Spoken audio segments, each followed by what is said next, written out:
Hi, welcome to the Untitled Astrology New Moon forecast for March of 2021.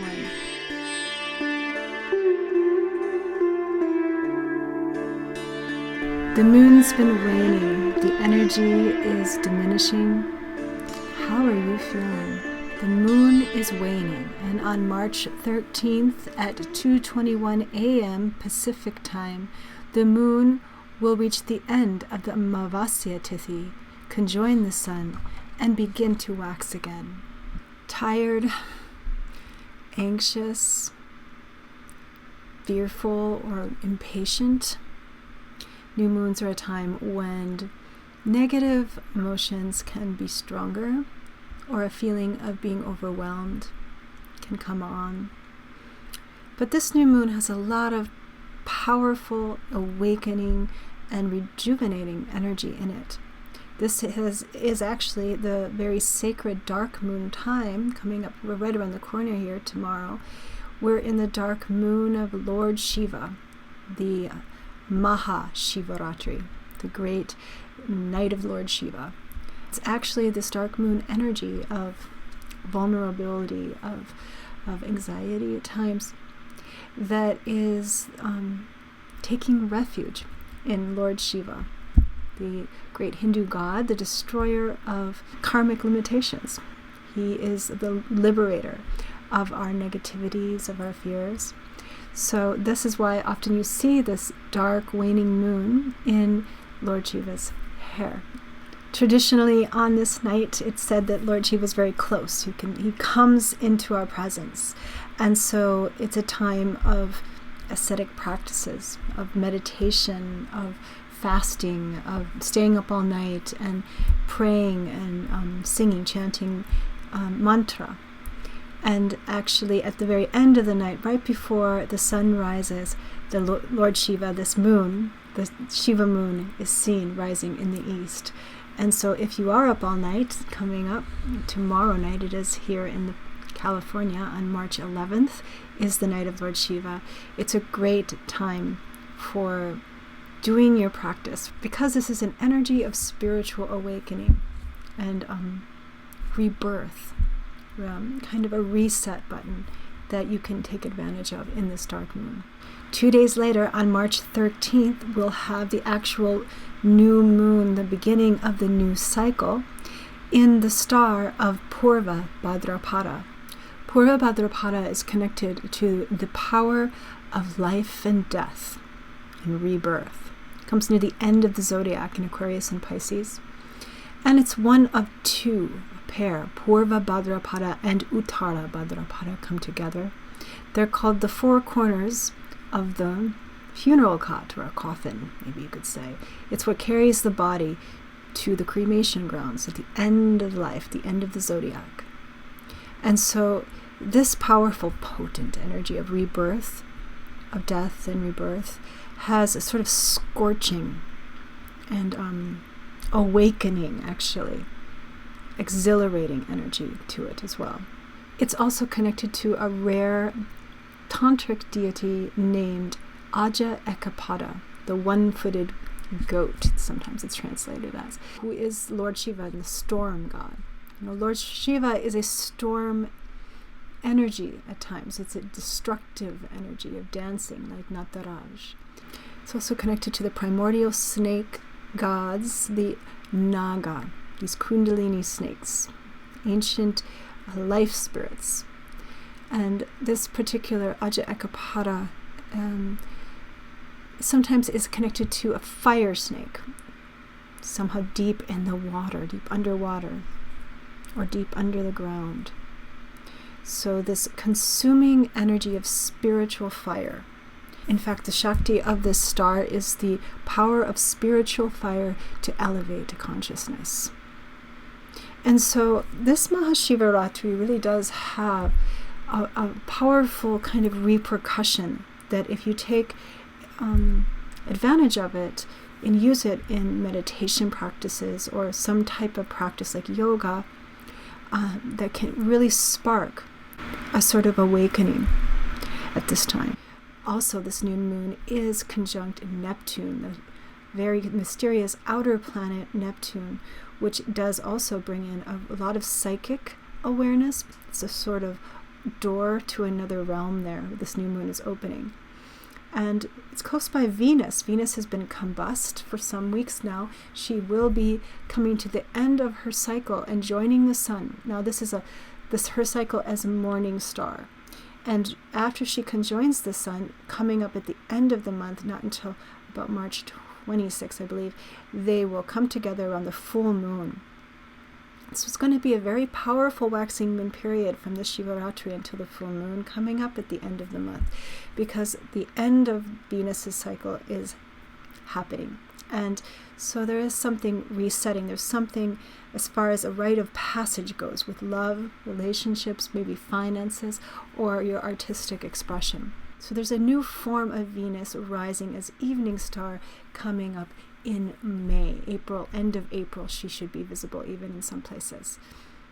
Now the new moon in Purva Bhadrapada has a certain potency, an awakening kind of energy. And also we have Rahu, the head of the snake, conjoined Mars. It's breaking this Kalasarpa yoga finally that brings us out of some of the heavier collective karma that we've been in. But Mars conjunct Rahu is also in itself an explosive energy. Of course, Mars is fire. It's our sense of power. It's war and aggression as well. And sometimes it's a little reckless and impatient. And Rahu is magnifying this. It's a little like gasoline and fire coming together. So this is a time to be extra careful with your words and with your actions. Social tensions can be getting higher, actually, in some ways, especially on a global level. I think this is a really important time to be praying for peace and trying to keep things as compassionate as possible also in your interpersonal life. You know, Mahashivaratri always comes around the equinox, the vernal equinox here in the northern hemisphere, because it's a shift of the life energy coming forward. You know, now soon the sun is going to cross the equinox and the days are going to start to get longer and longer, and spring is beginning, right? So the life is coming back. So there's so much potential with this Shivaratri now to be reconnecting with your spiritual practice. You know, there's a lot of strength that comes from first within. Just as nature understands, it starts underground, the seed. So it begins to sprout. So this is a very healing opportunity, this new moon, and the waxing moon of the rest of March has a lot of potential to turn things around for the better. And coming up here around the corner in April, the expansive planet of Jupiter will be changing signs. This is a positive influence on the world, as Jupiter will be moving farther away from Saturn and out of his sign of debilitation.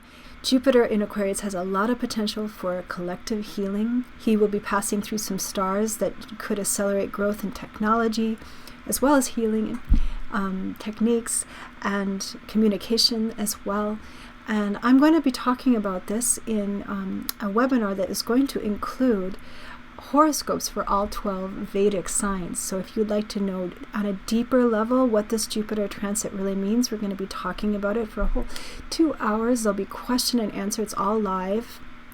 And I will be going through all 12 Vedic signs. You'll be given access to a calculator on my website where you can calculate your Vedic sign if you don't know it already. It's probably not the same as your Western sign. It will be recorded. You'll have access to that recording to watch it as many times as you like, for as long as Jupiter is in Aquarius. So this is a great opportunity, a learning opportunity as well, if you're interested in learning about Vedic astrology, Jupiter, its meanings, and also what this next year will mean for you. So check it out. I'll leave a link in the description window here of the YouTube video. And also be sure to like or subscribe to my channel if you haven't already.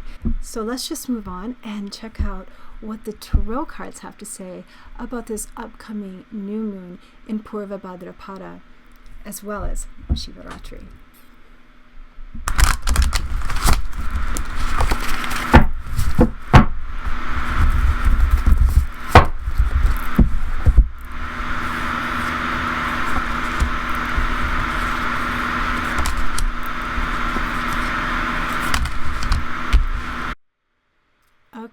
Well, yes, the Ace of Swords. There is something that's really reaching a breaking point, maybe for some of you, or a reset, a restart, or a new beginning altogether. And there's, with new beginnings in the early times of uncertainty, more anxiety and fear. And, you know, the dark moon days, this is why we take refuge in Lord Shiva, can feel even more anxious. You know, this card, wow, this is called the Judgment card, or the Aeon card in this deck. This card has to do with the element of fire. As I was talking about the scorching power of Purva Bhadrapada, the spiritual fire to elevate consciousness, to awaken into a new era. There's really something about a rite of passage going on here in this new moon cycle. And yeah, the stress of this, but also the potential of something new coming forward. A new sort of birth, like a phoenix from the fire, you could say. And the Five of Cups. Now the Five of Cups, the Lord of Disappointment.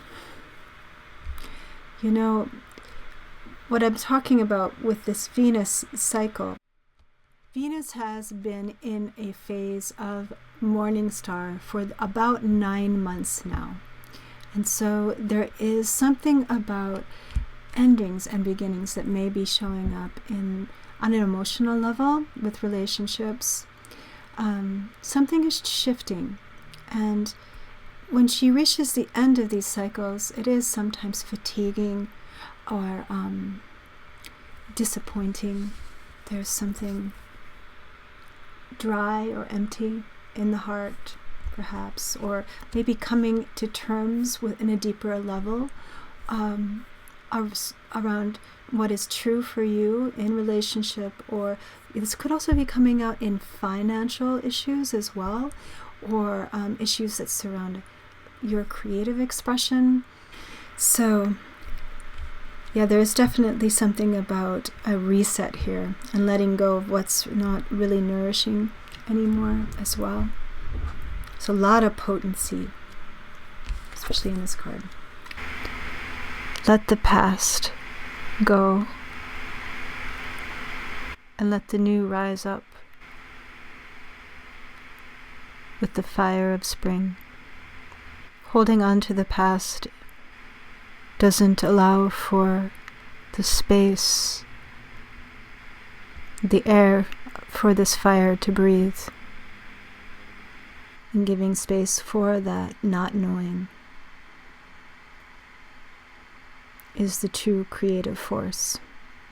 We are always changing and evolving. Set yourself free. Okay. Well, my name is Kari Field, and this is Ananda Shri Vedic Astrology forecasts for the new and full moon. Be sure to subscribe to this channel and hit the notification bell if you'd like to see more of these coming up. And also, if you're interested in getting a one-on-one reading with me, I do offer them on Zoom. You can book a reading with me easily below. I'll leave a link in the description window.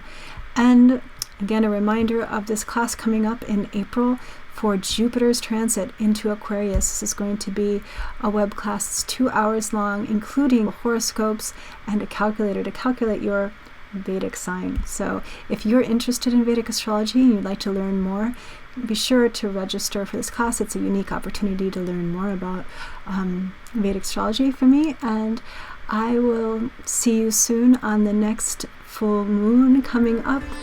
Take care.